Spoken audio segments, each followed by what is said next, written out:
তো বন্ধুরা দেখো, আজকে হচ্ছে ফলহারিণী কালী পুজো, অমাবস্যা। তো তোমাদের দাদাভাই মেয়েদের নামে ভোগের ডালা দিয়েছিল পুজো, ফল প্রসাদ দিয়ে। তো আমি বিকালে পুজো দিয়ে এসেছি, আর এটা সকালবেলা পুজো দিয়ে এসেছিলো ভোগের ডালা। তো এইটাই পুজো হয়ে গেছে কালী মন্দিরে, আর এই যে ভোগের ডালা। তো এই ভোগের ডালার মধ্যে কি কি আছে চলো সেটাই তোমাদের দেখাবো। এর মধ্যে পায়েস আছে, আলু ভাজা আছে, পাঁচ মিশালি তরকারি, বেগুন ভাজা, চাটনি আর ভোগ সব একসঙ্গে দিয়ে দিয়েছে। আগে মেয়েদের দিয়ে দেবো। আমার ছোটো মেয়ে দেখো কত বড় থালা নিয়ে বসেছে, তোমরাই দেখো।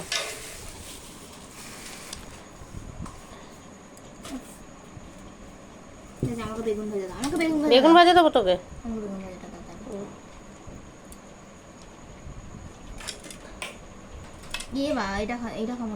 একটা সাইড করে রেখে দে কুমড়োটা। আর এই যে ভোগের প্রসাদের ডালা, 500 টাকা তুলে দিয়ে দাও।